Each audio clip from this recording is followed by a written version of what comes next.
Hello and welcome to today's episode. In this episode, we will discuss in detail about the social environment of business. This will also include social responsibility of business, factors for growing concern for social responsibility among businessmen, case for and against social responsibility, limits of social responsibility and nature of social obligation towards different interest groups. In addition to this, the concept of social audit will also be discussed in the episode. I am Dr. Arshia Hussain, teaching in the Department for Commerce and Business Studies, Jamia Millia Islamia University, New Delhi. So, let us start with the concept of the social environment.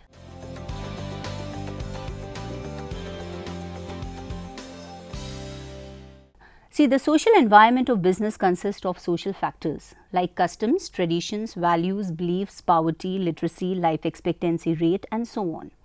The social structure and the values that a society cherishes have a considerable influence on the functioning of business firms. For example, during festive seasons, there is an increase in the demand for new clothes, sweets, fruits, flour, etc.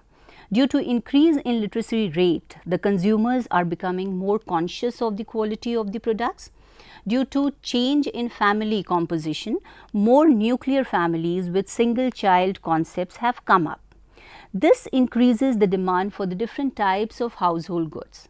It may be noted that the consumption patterns, the dressings and the living style of people belonging to different social structures and culture vary significantly. Now, we will see social responsibility of business.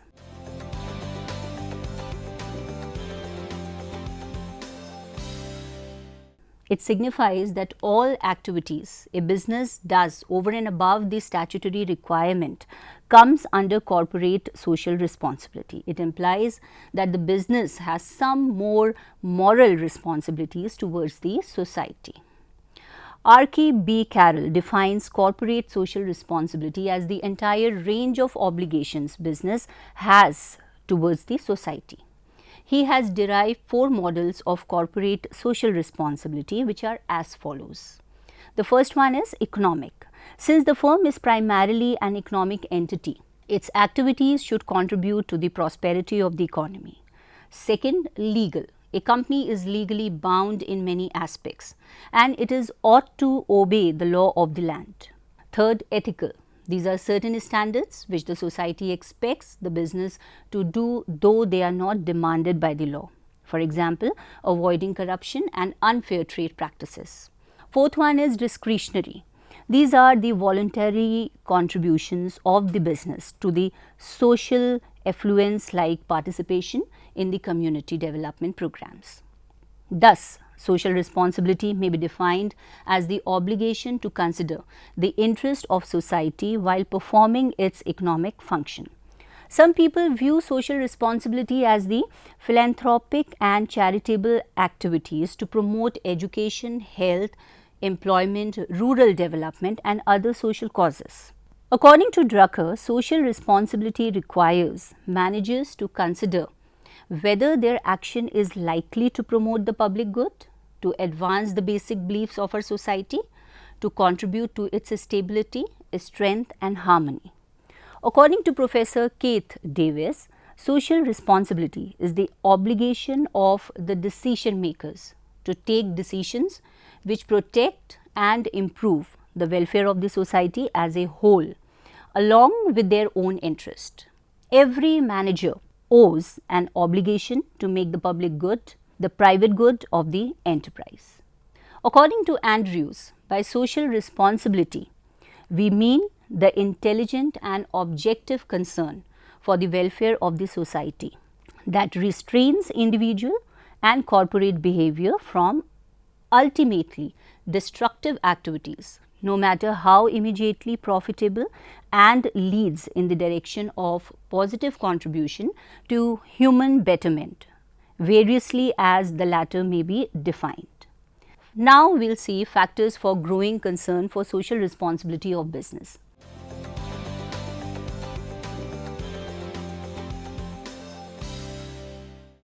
There are various factors that have led to the increasing concern for socially responsible business behavior. Some of the reasons are: the first one, consumerism; the second one, trade unionism; the third one, public opinion; the fourth one, enlightened self-interest.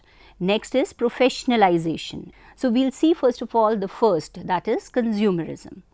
Now, the increasing awareness of consumers about their rights, establishment of consumer groups and consumer protection laws have forced the business organizations to take care of the interest of consumers. Second, trade unionism. Trade unions and labor laws have become strong and powerful, leading business organizations to take care of labor welfare. The third one is public opinion. Public opinion and the threat of government control have made entrepreneurs realize that responsible action is essential for the preservation of free enterprise. The fourth one is enlightened self-interest. Growing education among the people of society has led entrepreneurs to be concerned with the quality of life. Entrepreneurs have now recognized that business is a reflection of social objectives and values and an agency for the promotion of their business.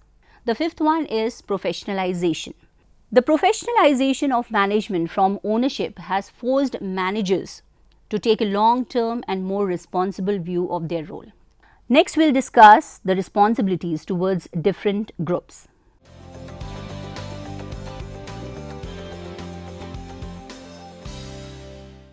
The scope of social responsibilities of business is very wide.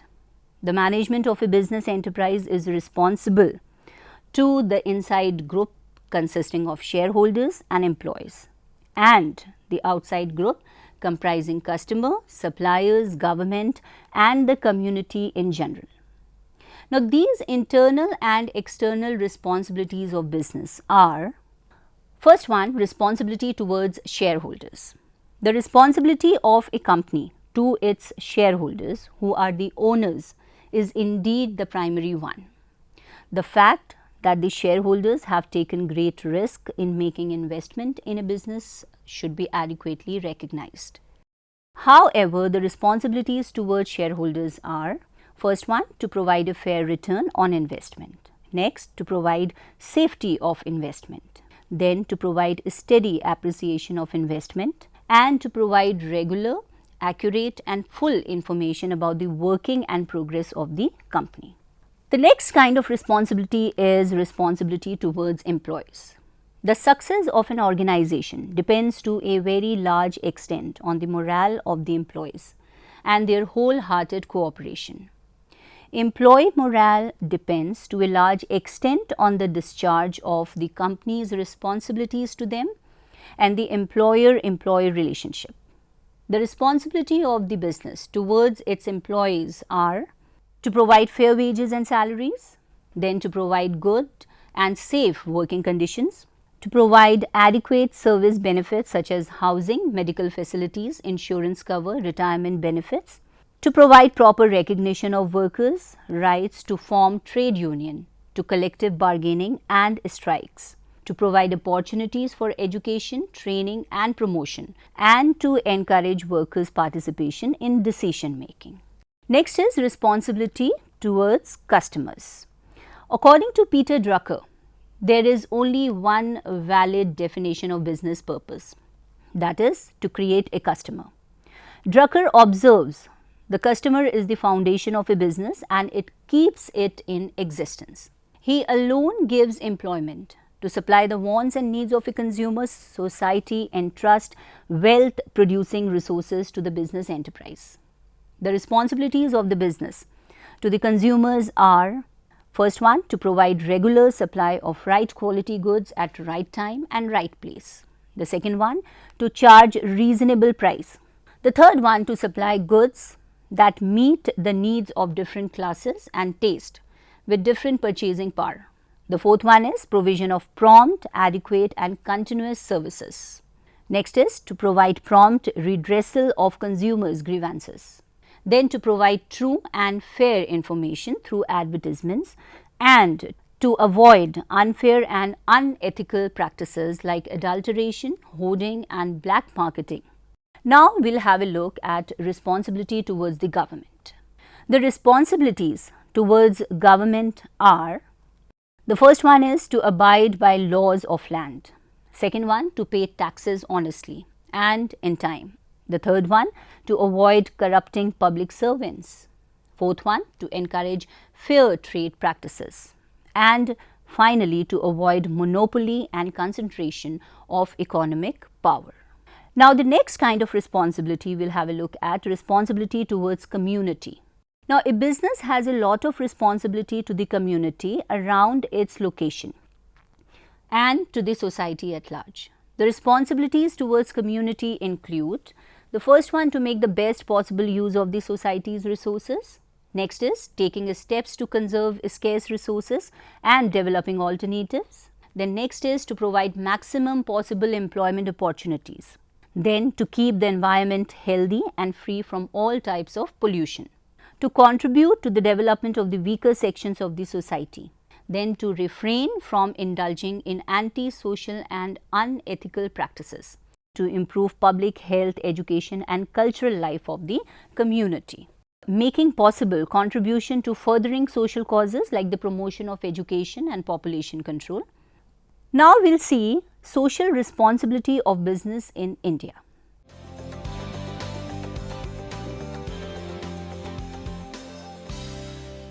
Social responsibility of a business is determined by its environment in which it exists. In India, few organizations are quite conscious about their social roles and have made significant contributions to the economic and social well-being of the country. These organizations include TISCO, BHEL, Cadbury, India, Reliance Industries, Tata and so on. A few leading business houses are the instances of adulteration, hoarding, black marketing, exploitation of workers. Tax evasion and other anti-social practices are very common. In order to ensure freedom of enterprise, businessmen need to be more responsible towards the society. The government industrial policy states that if industry acquires an increasing sense of social responsibility, government can concentrate more on measures to help industry rather than to control it. In a mixed economy like India, social responsibilities of business assume a special significance. The main features of social responsibilities of Indian business are: the first one, the major responsibility of every business is to make efficient use of national resource, both human and non-human, so as to raise the level of national income and standard of living of the people. The second one is the business organization must accept the challenge of creating more and more employment opportunities for engineers, technicians and other skilled persons from educational institutions.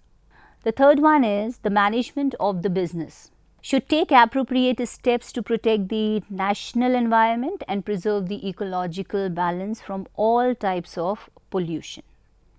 The business must ensure that their production process or usage of their products does not cause any pollution. Fourth one is a business enterprise, while deciding its location, must ensure regional development in the country. A business should contribute to the economic development of backward areas and weaker sections of the society. Fifth one is a business enterprise should recognize and respect social values, business ethics and cultural heritage. The sixth one is a business enterprise should cooperate with the government in solving problems like communalism, illiteracy, overpopulation, concentration of income and wealth, monopoly and so on. The seventh is a business enterprise should make efforts to make the country economically self-reliant through promotion of exports and import substitution. Eighth one is a business enterprise should have fair business practices. Now we will see strategies for social responsibilities.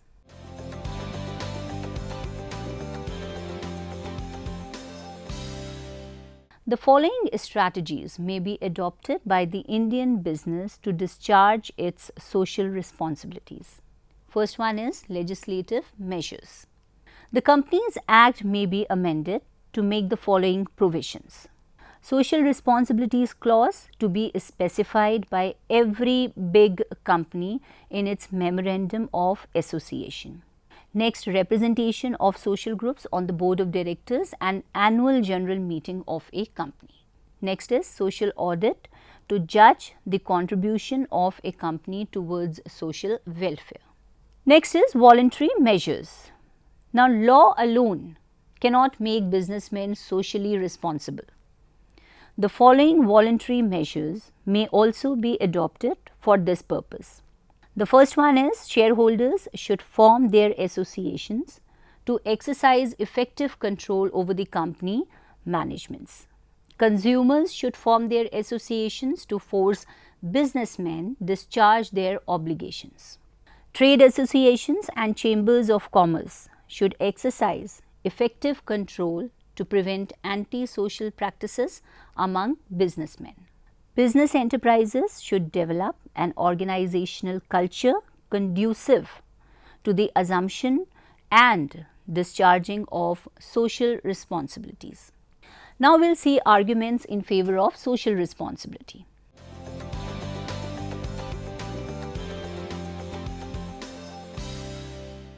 The rationale for assuming social responsibility lies in the following arguments. The first one, public expectations.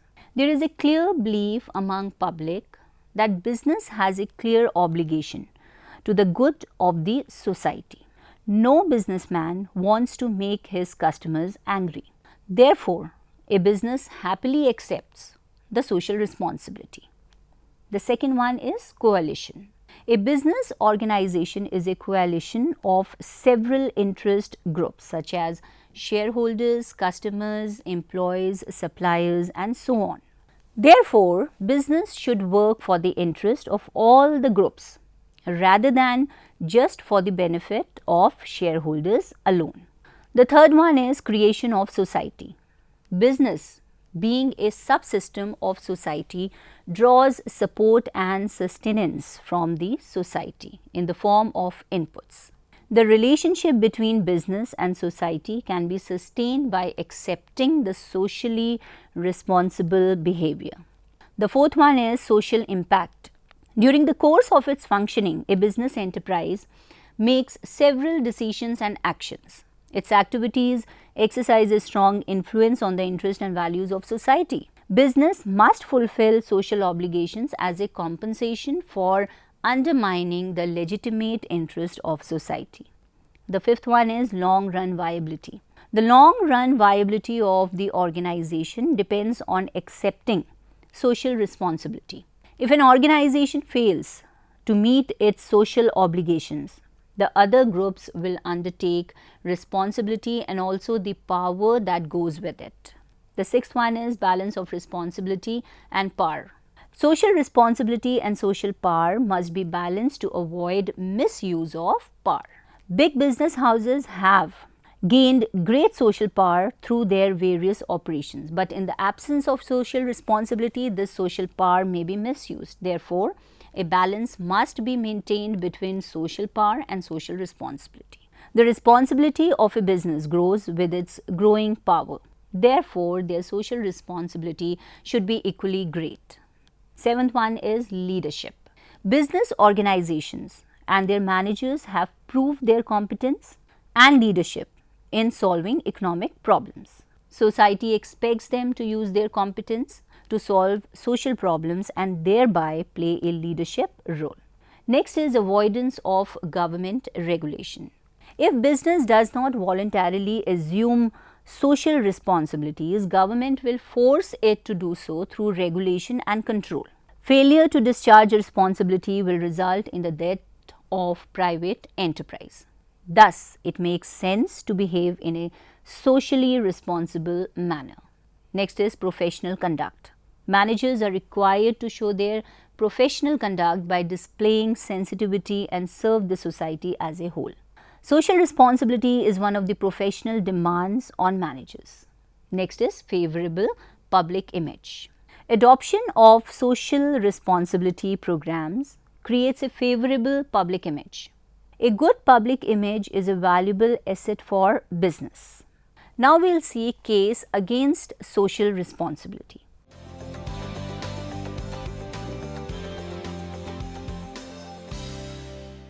The critics of the social responsibility concept put forward the following arguments.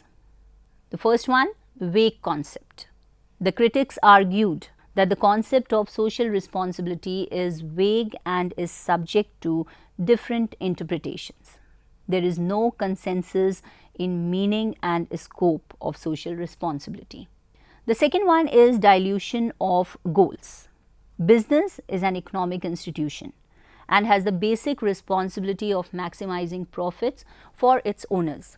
But the pursuit of social goals may dilute the economic productivity of the business. Next is cost. If a business spends money on socially responsible projects, then the cost of doing business would increase. These costs will be passed on to the consumers in the form of higher prices or will have to be borne by owners, and the firm may lose its business. Next is lack of skill. Business organizations are not familiar with social affairs.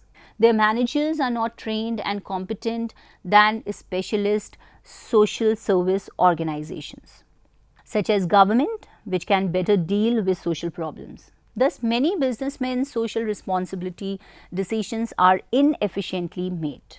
Next is responsibility without power.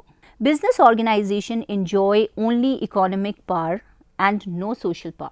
Therefore, it is unfair to impose social responsibilities without power.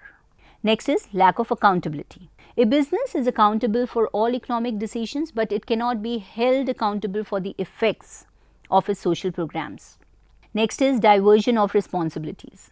Accepting the social responsibility by the business will involve diversion of managerial time and efforts on social action programs.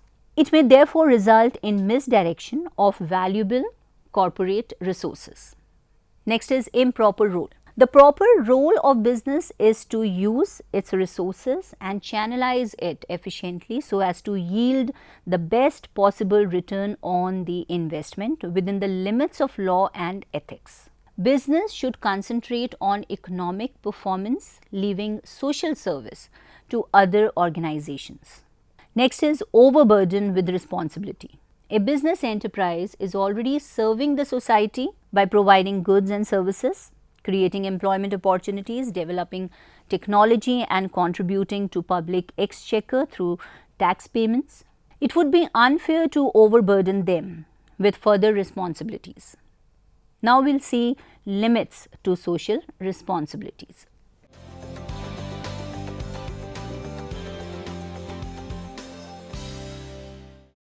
Managers must clearly recognize and understand the inevitable constraints on the acceptance of social responsibility. According to Peter F. Drucker, the degree of social responsibility is limited by the following constraints. The first one is, while assuming social responsibility, a business enterprise must ensure its profitability and viability. A losing or a non-viable enterprise cannot discharge its social responsibilities successfully. Socially responsible behavior should not endanger the economic survival. This does not imply that the enterprise should be allowed to earn profits at the cost of the society. A proper balance should be maintained between social responsibility and economic viability. Next is, in the pursuit of social responsibilities, management should confine itself to the areas of its competence. If managers try to deal with social action programs in which they lack competence, serious damage may be caused to their organizations. Next is, socially responsible behavior should be confined to the areas in which management has legitimate authority. Otherwise, social action may result in usurpation of authority. Indiscriminate social responsibility may amount to undue corporate authority unacceptable to the society. Business management should not encroach upon the authority of government and other social institutions. Next is, social responsibility should be balanced with the socio-economic power of business. A large enterprise or an enterprise supplying drugs, for example, has a greater responsibility than a small enterprise or an enterprise supplying ball pens. Next is, the concept of social responsibility is reciprocal. Just as business owes responsibility to various interest groups, these groups owe responsibility to support and assist business. Next is, before undertaking any social action program, management should conduct a social cost benefit analysis. There is no use of carrying out programs whose social cost exceeds social benefits.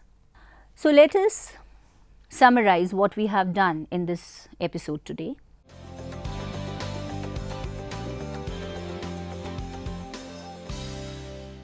In this episode, we have discussed about the concept of social responsibility of business in detail.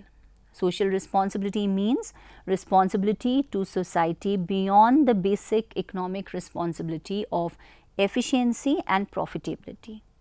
As an economic agent of society, a business enterprise must use its economic power to protect and promote public interest and social values. In addition to this, the responsibilities towards various groups of society such as shareholders, customers, employees and government are also discussed in the episode. A debate on social responsibility concept, degree of social responsibility, limits of social responsibilities are also discussed in the episode. So, that is all for today. Hope you have understood today's topic. So, we will discuss another topic in the next episode. Till then, take care. Goodbye.